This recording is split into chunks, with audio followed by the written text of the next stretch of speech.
별명 있으세요? 힐러리. 힐링해주는 사람이다. 평화로 가는 길은 내비게이션도 없잖아요. 하늘이 무너져도 이게 정의는 세워야 한다.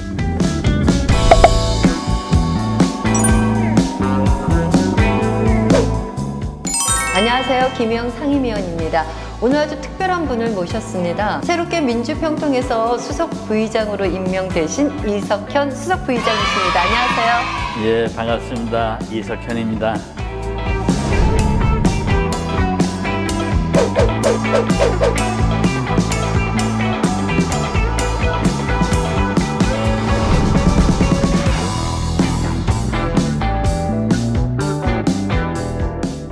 많은 분들이 지금 박수로 응원하고 계실 겁니다. 정말 반갑습니다. 귀한 자리예요. 9월 1일 날 취임하셨잖아요. 예. 근데 굉장히 바쁘셨죠? 그렇지, 바쁘게 지냈어요. 어떻게 지나가셨어요? 그 시간들이요? 그거 정말 바쁘대요. 예, 각 운영위원회, 상임위원회, 이제 출범식을 하는 걸 다 주재하고, 지역협의회도 앞으로 돌아봐야 되고, 그리고 이제 또 특강, 금년에 새로 자문위원 된 분들 8,000명한테 이렇게 온라인으로 특강을 했어요. 그만큼 또 재미도 있다는 말씀인데. 그럼요. 좋아해요. 제가 사람들 만나는 일하고 또 얘기하는 일 이런 거 좋아해가지고 제 적성에 맞는 일 맡아요. 네, 임명장을 우리 문재인 대통령한테 직접 받으셨어요. 예. 그때 특별히 당부하신 말씀이 있다고 들었는데. 예.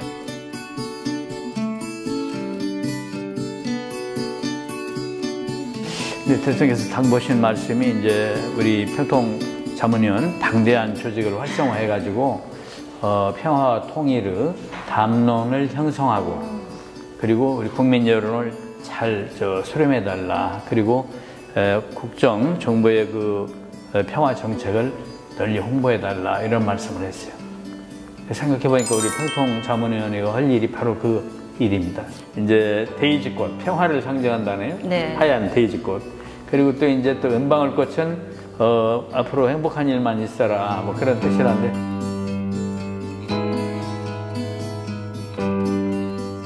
아마 저와 우리 국민들이 그렇게 되길 바란다는 뜻이 있을까? 네. 우리 이석현 수석 부의장님한테 먼저 본격 인터뷰 하기 전에 SNS도 굉장히 열심히 하시고 팬들도 많고 그래서 100초 인터뷰 어떨까 싶은데 짧게 대답해 주시면 되겠습니다. 예, 짧게 대답하는 건 내가 잘합니다. 네. 네, 태어난 해가 언제시죠? 1951년입니다. 네, 고향 어디세요? 전북 익산. 전북 익산. 별명 있으세요? 힐러리. 힐러리? 힐러리가 뭐죠? 힐링해주는 사람이라는 뜻입니다. 그건 나중에 더 구체적으로 묻겠고 SNS 친구 지금 몇 명인가요? 26만 한 몇천 명 돼요. 26만이요? 예, 몇천 명 대단하신데요? 그렇다면 가장 존경하는 인물이 있으실 것 같은데요. 존경하는 인물은 저기 박춘자 할머니. 박춘자? 네, 이것도 그냥 일단은 넘어가겠습니다. 예. 취미는 어떻게 되세요? 영화 보는 걸 막 즐겨요. 영화요? 예. 저도 영화 팬인데. 네, 좋아하는 음식 어떻게 되세요? 된장찌개. 된장찌개. 된장찌개도 뭘로 넣은 된장찌개 제일 맛있어요? 된장찌개에다가 이게 감자 넣고 찌개 끓이면 내가 잘 끓여요. 그 맛도 한번 봐야 될 것 같네요. 그렇다면은 좋아하는 색깔? 지금 블루인데 어떤 색깔이신가요? 핑크. 여기서 좀 다른 색깔이 나왔어요. 네, 국회의원 활동 기간 총 몇 년이신가요? 국회의원은 6선 했으니까 4, 6에 24년. 24년? 네. 네. 그렇다면 국회의원 활동 중에 가장 기억에 남던 일은 어떤 일인가요? 가장 기억에 남던 일이야. 너무 많아가지고 빨리 좀 가고 있습니다. 빨리 넘어가야 되지. 옛날에 무슨 장학회 만들었던 일. 장학회? 예, 네. 그렇다면 내가 제일 좋아하는 명언이 있다면요? 명언. 네. 하늘이 무너져도 정의는 세워야 한다. 네, 하늘이 무너져도 정의는 세워야 된다. 직접 쓴 동화책이 있다고 들었는데 기억하세요? 제목이요? 동화책은 설악에는 정말 이사했을까? 또 흰눈 내리는 행나무. 네. 100초 동안 그래도 꽤 많은 12문제를 풀어봤습니다. 근데 중간에 약간 고민하신 것도 있고 저도 다시 한번 이렇게 말씀을 드리고 싶은 내용이 있었는데 저 이 질문은 드려야 돼요. 박춘자 할머니가 박춘자 할머니는 누구냐면요. 네. 전에 신문에 났었는데 그 성남의 남한산성 등산 입구 등산로에서 김밥을 평생 팔았대요. 10살 때부터 그 김밥 하는 일을 했다고 그래요. 그래서 모은 돈이 한 6억 되는데 네. 한 3억은 이제 어린이 재단에다 기증하고 또 한 3억은 그 장애인들을 위해서 또 기증하고 요새는 또 그 월세 보증금도 빼서 기부하고 보호센터인가요? 그걸로 갖다 줘요. 그런 분은 정말 훌륭한 분이죠. 그분이 바로 그 우리들 우상이 되어야 되죠. 저도 존경하는 인물로 박춘재 할머니 꼽고 싶어지네요. 그리고 또 하나는 또 별명이 힐러리, 아까 잠깐 말씀해 주셨는데 그 외 국회 부의장 할 때 필리버스터 할 때 제가 사회를 봤어요. 의장 부의장의 교대로. 근데 사회 볼 때 제가 이제 가끔 이렇게 위로 말도 해주고. 목이 괜찮겠어요? 다른 의원에게 넘겨도 괜찮을 것 같은데. 네, 일단 조금 더 하겠습니다. 저 앞에 발언하는 의원님을 볼 때마다 항상 미안한 마음이 있습니다. 좀 인도적인 차원에서 화장실이 바로 여기 문만 열면은 걸어서 30초 거리에 있는데 지금 9시간 딱 하셨습니다. 어떻게 하려고 그렇게 오래 했습니까? 그래도 국민에게 강규정 의원님 과거에 참 오랜 투쟁을 학생 시절에도 했지만 국회에 들어와서도 몸을 던져가면서 정의를 위한 투쟁을 많이 했습니다. 그런데도 또 이제 발언하는 사람도 위로하고 국민들한테도 이렇게 좀 마음에 좀 가라앉을 그런 말씀 해줬더니 SNS에서 그 붙여졌어요, 별명. 그래서 네. 지금까지 제가 그 별명을 아주 소중히 가지고 하고 있습니다. 네. 트위터리안? 예. 전 사실 트위터 제가 안 해요. 페이스북, 아까 인스타그램까지 다 하신다 그랬는데 SNS 통해서 젊은 청년들하고 많이 소통하지 않을까 하는 생각이 들거든요. 그러면 소통이 많이 되고 SNS 하면서 내 얘기도 하지만 많이 배워요. 타임라인에 매일 올라오는 거 그렇게 대충 속독을 하거든요. 그러면 사람들이 무엇에 관심이 있구나 아이디어를 얻기도 해요. 그러면 이제 그 답글을 올리는 걸 다 읽어보고 제가 좋아요도 눌러주기도 하고 내 의견을 넣기도 하고. 네. 20기 민주평통 9월 1일 날 이제 출범식을 했는데 그 구성에서 좀 가장 큰 변화가 있었다고 예, 그렇습니다. 얘기하는데, 이번에 예. 청년 부의장이 말입니다. 부의장이 많지가 않아요. 우리가 서울에 하나, 경기도에 하나, 각 맞아요. 도에 하나씩 있고 네. 이제 외국에 미국 그 남북미 전체 합해서 한 명씩 부의장. 네. 그런데 청년 부의장을 한번 왕효건 씨라고 청년을 부의장으로 이제 우리가 모셨고.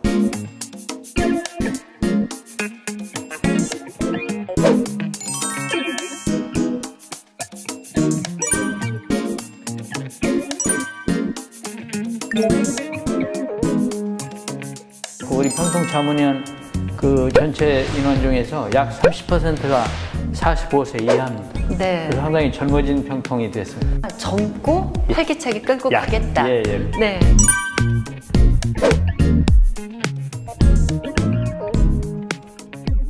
우리가 이 민주평통에서 수석 부의장님 하면은 사실 한반도 평화가 가장 큰 그렇죠. 화두잖아요. 네. 근데 요즘 아쉽게도 한반도 평화가 좀 지체되고 있지 않나 하는 생각이 좀 듭니다. 얼마 전에 또 북한에서 탄도미사일도 쏘고 그랬어요. 그런 거 보면은 국민들은 좀 불안할 수밖에 없거든요. 그래요. 어떤 점에서 이 평화 유지하는데 좀 진정성이 있다고 생각하세요? 북한이 이제 미사일 쏘니까 국민들이 많이 불안해하시는데 너무 불안해하실 일은 아닙니다. 핵에 있어서는 우리가 미국이 우리와 참 맹방으로서 이렇게 또 동맹으로서 해구산 아래 있잖아요. 그리고 네. 우리 안보력이 상당합니다. 세계 6위입니다. 왜 그 탄도미사일 쏜 날 문 대통령이 말씀하시죠. 우리가 SLBM 잠수하면서 SLBM 시험 발사에 성공했다 말씀했잖아요. 네. 그 SLBM이요 세계 우리가 7번째로 좀 쏘아고 있습니다. 우리 그 안보 수준이 상당하고 우리가 이제 평화를 얘기하고 평화를 추구해 오면서도 또 안보를 그 문재인 정부가 굉장히 튼튼히 했어요. 그래서 끊임없이 대화 의문을 두드리고 항상 그 인내심이 우리가 남북 평화에는 인내심 양보가 필요한데 이 좀 참고 견디면서 기다리면서 또 다시 북한과 이제 대화를 문을 놓고 해야 되죠. 그렇다면 20기 민주평통 활동 목표가요. 예. 지속 가능한 한반도 평화 실현입니다. 이를 위해서 우리 민주평통이 가장 주력해야 되는 건 어떤 게 있을까요? 우리가 미국과 협력이 또 필요하고요. 또 이제 우리가 미국을 설득해야 할 때도 있고 북한을 설득해야 할 때도 있고 평화로 가는 길은 굉장히 내비게이션도 없잖아요. 길 찾기도 어렵고 오솔길 가야 되지만은 참고 인내하면서 이렇게 좀 넉넉한 마음으로 이렇게 기다려야 된다. 그리고 또 정부 하는 일에 대해서 잘 뒷받침해 주시고 국민이 그랬으면 좋겠어요. 네. 어떻게 말하면은 이런 평화를 위한 길이 예. 남북 분단이 된 지 70년이잖아요. 그렇죠. 예. 근데 국회에 계신 게 아까 말씀하실 때 24년이 넘으셨어요. 국회의원이 이제 6선이신데 의정 활동하면서 한반도 문제와 관련한 일도 참 많이 하신 걸로 기억하고 예. 있습니다. 뭐 미국도 가고 다른 나라도 가고 많이 다니기도 했고 국회에서 이제 저걸 만들었어요. 우리 민주당 의원들 한 40여 분 모시고 한반도 경제 통일 특별위원회라는 걸 제가 만들어갖고 그 위원장을 하면서 네. 정세현 전임 수석도 모셔서 우리가 강연도 들어보고 또 우리가 스스로 연구를 많이 했어요. 그리고 교수님들 자문위원으로 한 15분을 모시고 그런 활동들을 좀 국회에서 했던 게 제 나름대로 참 상당히 지금 흐뭇하죠. 그래서 또 민주평통과 인연이 닿을 수 있었지 않나 하는 생각이 드네요. 사실 미뤄보면 한 2년여 전이죠. 2018년 정말 잊을 수 없는 한 해였습니다. 그랬죠. 예, 남북 정상회담이 판문점에서 그리고 또 평양에서 열렸었어요. 그랬어요. 맞아요. 그때 같이 동행하시면서 북한에 다녀오셨잖아요. 그랬죠. 그때. 네. 2018년이 평화해라고 제 이름 짓는데 그 평창 올림픽 이후에 4월 24일에 판문점 남측에서 남북 정상이 만났잖아요. 또 5월 26일에 판문점 북측에서 남북 정상이 만났어요. 우리 문재인 대통령, 김정은 위원장 만나서 이렇게 경계선 넘어갔다 넘어오는 거 인상적이었죠. 그럼요. 네. 그해 이제 문 대통령께서 평양 가셔가지고 천지도 가서 선들고 이렇게 했죠. 네. 대단한 한 해였어요. 그때 이제 평양 능라도 경기장에서 대통령한테 마이크를 넘겨줄 때요. 김정은 위원장. 남북 관계를 전면적이고 획기적으로 발전시켜 끊어진 민족의 혈맥을 잇고 공동번영과 자주통일의 미래를 앞당기자고 굳게 약속했습니다. 네, 그때가 뭐 평양 시민 한 15만 명 정도 있다고 평양 시민이 15만 명이면요. 평양 인구가 300만이거든요. 그러니까는 4인 1가족이라고 치면은 5집에 한 집씩 나와 있는 거예요. 김정은 위원장이 마이크를 이렇게 넘겨준 걸 보고 저분이 이제 핵을 버리고 번영의 길로 국제사회와 함께 가기로 결심을 했구나. 제가 그렇게 직감을 했어요. 9.19 두 주일 뒤에 10월 4일 14선언 11주년 기념식을 평양에서 했거든요. 네. 그게 제가 남측 대표단 중에 한 사람으로 그걸 갔어요. 가서 이제 고려 호텔 이렇게 묵고 있는데 가만히 생각해 보니까 이분들이 맞춰놓은 일정대로만 따라다니면은 우리가 진짜 시민들 모습을 못 보는데 생각이 들어가지고 제가 고려 호텔을 살짝 나왔어요. 아침 먹는 시간에. 네. 제가 우체국 가서 기념 우표도 좀 살려고 그럽니다. 곧 갔다 올 테니 걱정 마이소 하고 갔다 가가지고 우체국 좀 사고 바로 나와서 평양역 쪽으로 걸어갔죠. 그랬더니 이제 평양역 쪽에 막 사람들이 바글바글 출근하느라. 네. 그 평양역 입구에. 그래서 제가 시민들한테 이제 즉석 인터뷰를 했어요. 그저께 우리 문재인 대통령님이 능라도 경기장에서 연설하셨는데 뭐 기억에 남는 말씀 있습니까? 했더니 저게 기억납니다. 우리가 70년 동안 남북이 분단돼 갈라져 살았는데 실은 5,000년 동안 함께 살아왔다. 이 말씀이 기억에 남습니다. 이 말 딱 하고. 네. 우리는 5,000년을 함께 살고 70년을 헤어져 살았습니다. 지금 우리가 남북이 너무 막 총벌이 맞대고 지금까지 대치해 왔는데 이거 정말 이게 평화의 길로 쉽게 갈 수 있을까요? 물었더니 어떤 분은 또 그래. 갈 수 있습니다. 우리가 금년 초에도 우리 김정은 장군께서 우리가 번영의 길로 가기로 했다고 말씀 신년사도 하셨습니다. 우리 다 그렇게 알고 있고 그렇게 해야 됩니다. 이러대.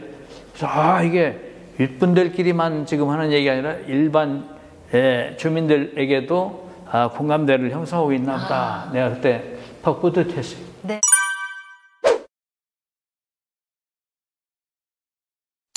정말로 이 평화통일 문제에 대해서 정말 직접적으로 예. 우리가 어떤 생각을 갖고 어떤 목표를 갖고 참여를 해야 될까요? 왜 한반도 평화가 필요한가, 통일은 왜 필요한가, 이런 것을 널리 좀 얘기해야 돼요. 지금도요, 남남 갈등이라는 게 있어가지고, 어떤 분들은 북한이 왜 퍼주기 하냐고 막 하잖아요. 동서독이 통일될 때도 많이 네. 퍼졌어요.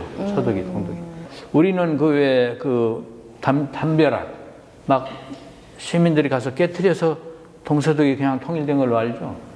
깨트리라고 애도 썼지만은 그 다음 달에 동독 의회에서요, 표결했습니다. 예? 그리고 총선에서도 통일을 주장한 당이 제1당이 됐고, 주민투표했어요. 그래가지고 압도적 다수가 통일하는 게 좋다 해서 통일이 제대로 완성이 된 거예요. 그건 왜 그러냐면 서독이 평소에 퍼주고, 그리고 또 거기는 왕래를 많이 했습니다. 동서독 주민들이, 우리는 남북이 왕래 못 하잖아요. 네. 왕래하면서 또 갖다 줬어요. 어떻든 막 선물도 갖다 주고 하는데, 테레비도 갖다 주고 하는데, 보니까 동독 사람들이 보니까 이거 서독은 그냥 정말 잘 사는 데거든. 그런 것을 자꾸 우리 국민들 사이에 이해를 시켜야 돼. 우리가 남북한 통일되면 한 핏줄이니까 이어져야 되지만 경제적으로도 얼마나 좋은지 알아요? 남북한이 통일되면 남한의 자본과 기술력과 북쪽의 노동력, 지하자원이 결합이 되면요, 우리가 금세 미국 능가하는 나라 돼요. 그래서 더 이 남북의 관계 또 통일, 평화에 대해서 더 관심을 더 많이 갖고 실천하고 싶으실 것 같은데요.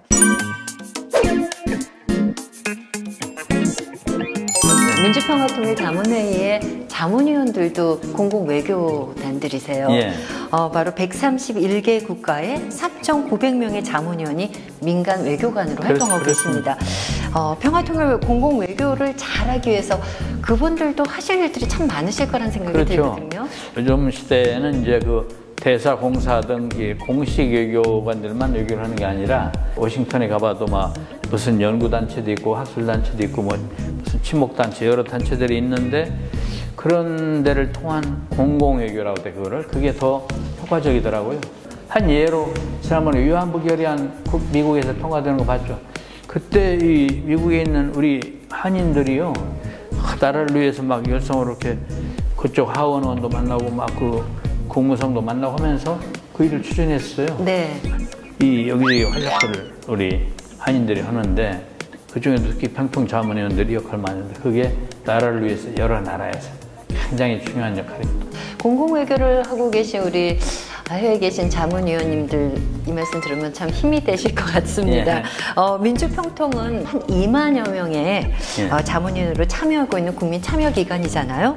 평화통일에 대한 국민적 공감과 확산을 확대해야 되는 게 바로 우리 민주평통 자문위원들이 할 일인데, 하늘이 무너져도 이게 정의는 세워야 한다 아까 말했는데, 하늘이 무너져도 평화는 세워야 되거든요. 우리 모두가 이제 평화의 여군이다. 해외에 나가 있는 분들은 우리가 공공외교하는 여건이고, 한인사회를 이롭게 하기 위한 향도 역할을 해야 되고. 민주평통의 수석 부의장님이신데 우리 국민 여러분한테 좀 희망 메시지도 좀 전달하고 싶은데 어떤 메시지가 있을까요? 이제 현대전은 승자도 패자도 없습니다. 모두가 패자입니다. 전쟁은 없어야 됩니다. 그래서 전쟁이 없고 평화로운 그런 세상을 우리가 만들기 위해서 정말 많은 것을 바쳐서 희생해도 아깝지 않다. 그러니까 평화를 위한 투자를 게을리하지 말자. 통일은 우리에게 정말 핏줄을 잇는 일이고, 평화는 우리 행복을 보장하는 일이기 때문에 가장 세상에서 중요한 일이다, 이렇게 생각합니다. 네.